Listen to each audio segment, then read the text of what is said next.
ठीक आहे, मी रेकॉर्डिंग सुरू केलंय आणि मी तुला आता एक्झॅक्टली स्क्रीन शेअर करून दाखवतो की करायचंय काय. बरं. ठीक आहे, आता लेट से तुझा मी ग्रिड आउटपुट बघितली. सो मी तुला काय काय पहिले सांगितलं, पहिले एक रेक्टँगल बनव किंवा सर्कल बनव किंवा रेक्टँगल मध्ये एम्प्टी सर्कल ठेवून त्याच्या भोवती ग्रिड बनव, ट्रायंगल बनव, असे वेगवेगळे शेप्स तू घेतलेस. ठीक आहे, आता लेट से पहिली ग्रिड जी तुझी बनली ती अशी होती,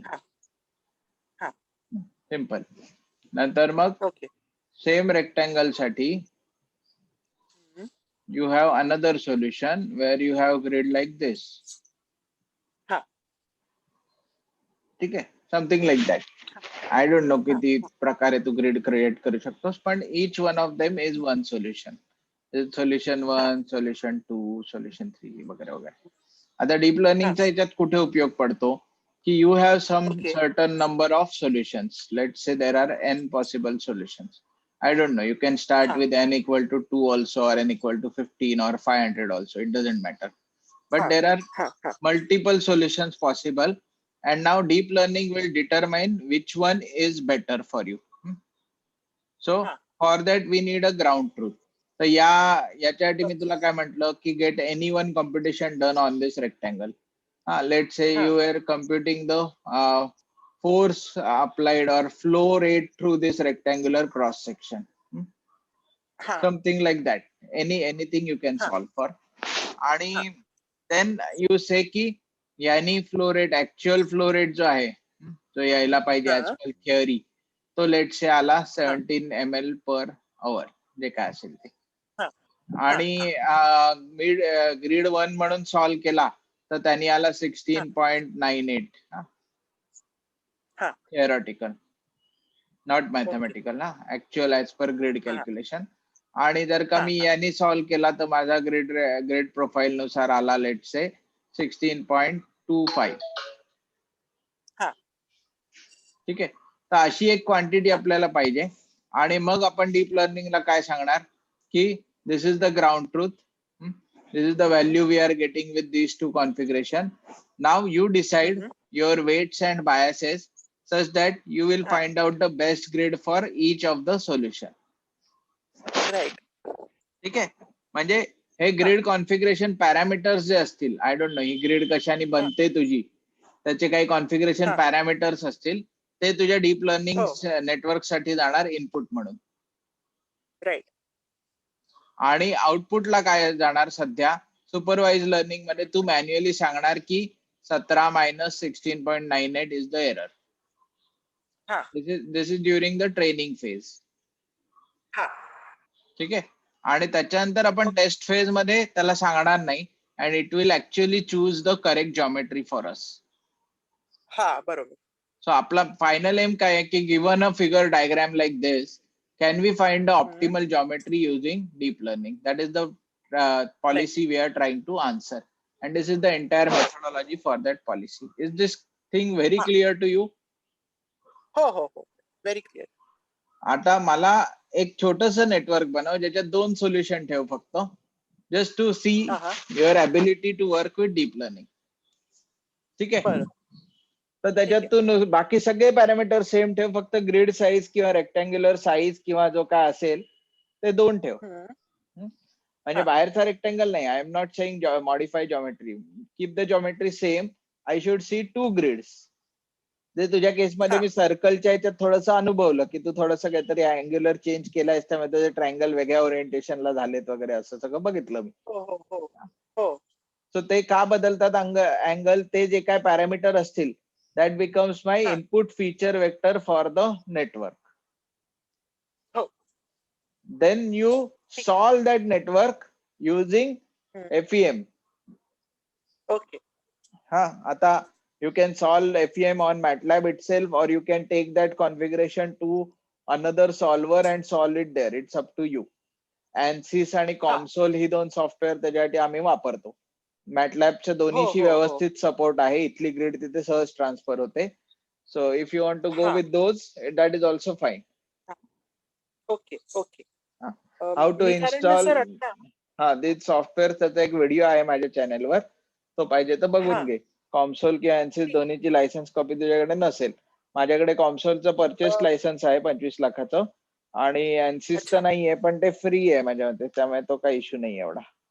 हा सर म्हणजे ANSYS मला म्हणजे आहे माझ्याकडे स्टुडंट व्हर्जन, पण ना ते खूप लॅगी आहे, ते खूप क्रॅश होतं.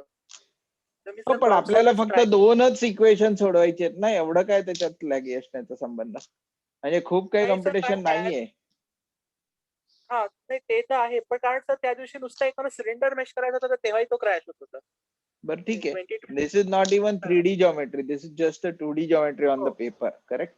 हो हो राईट.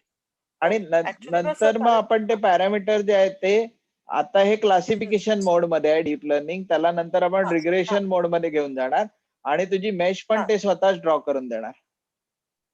हा हा हा, त्यामुळे राईट. ते थोडं एक एक स्टेप पुढे जाऊया. आता फक्त बायनरी क्लासिफिकेशन तू कर. हा, हा इनपुट पॅरामीटर पाठव तू आधी. मग मॅटलॅब वर कसं एफईएम सिम्युलेशन करतात त्याच्याबद्दल थोडं वाच.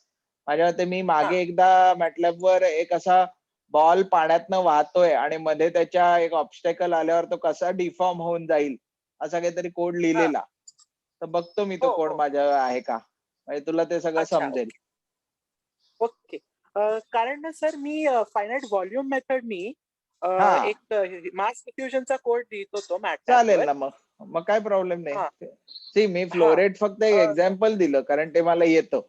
दुसरं तुला काही सॉल्व्हर म्हणून राईट. वापरायचं असेल तर चालणार आहे. आपल्याला मेश हा ऑप्टिमायझेशन किंवा मेश जॉमेट्री ऑटोमेटेड जनरेशन याच्याकडे फोकस करायचंय. Right right right. ठीक आहे. फक्त सर त्याच्यात मला एक विचारायचं होतं. हम्म. म्हणजे मी त्याचं माझ्याकडे SVMचं बुक आहे, तर त्याच्यातनं मला ते पेपर आणि बुक मधनं कळलं की मेथड काय वापरतात. तर नाही, म्हणजे सर एवढं त्याच्यात तू हे ते करू नकोस.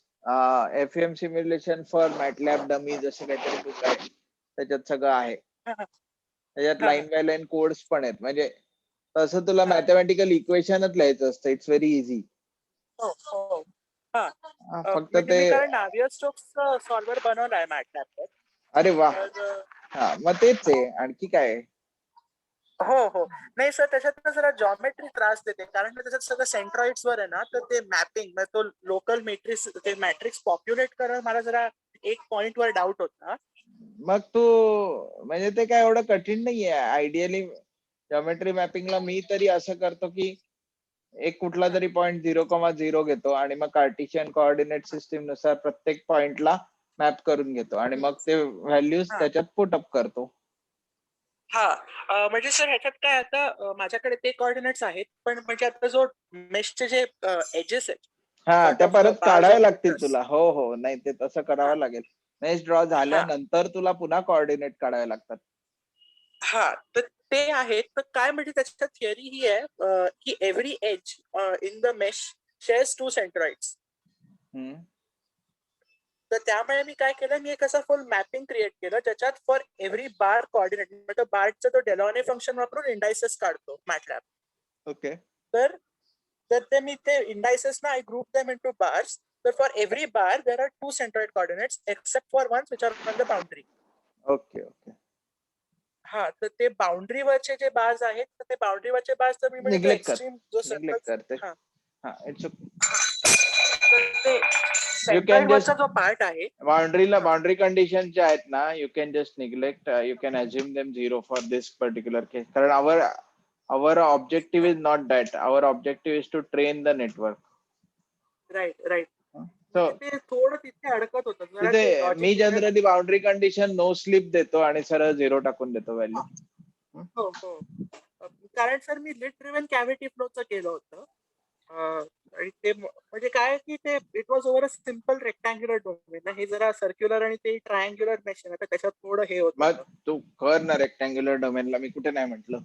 Choice is yours. नाही पण सर ते ट्रायंगल्स आहेत ना मेशचे, म्हणजे तो कार्टिशियन ग्रिड इट्स नाहीये ना ओके. त्याच्यात. म्हणजे तुझं पहिलं algorithm may be for rectangular. See, आता तो हा पर्पज नाहीये. पहिलं मेश हो तुझं ट्रायंगलनी बनवलंस का रेक्टँगल मध्ये रेक्टँग्युलर मेश बनवलंस? हा. ऍक्च्युली सर मग मला आत्ताच तुला लक्षात आलं मी ट्रायंग्युलरने एफबीएम मध्ये करायचं तर कर, मला काही हा प्रॉब्लेम नाही. पण ते जमत नाहीये म्हणून बसून राहू नकोस. सरळ डू इट विथ रेक्टँगल हा अँड गो अहेड. ठीक आहे. अच्छा. ठीक आहे सर, मग मी ना ते एफईएमच करतो. एफईएमचं ऍक्च्युली मला आता आठवलं, प्रोसिजर इज मोर सिम्पल. बरं, ते ठीक त्याचं आहे. फुल नोट्स आहेत माझ्याकडे. तसं मी करतो. नाहीच झालं तर मग मी डायरेक्ट कॉन्सोल वर अपलोड हो, करतो. मी देईन तुला लायसन्स की लॉग इन करून. ठीक आहे. हा हा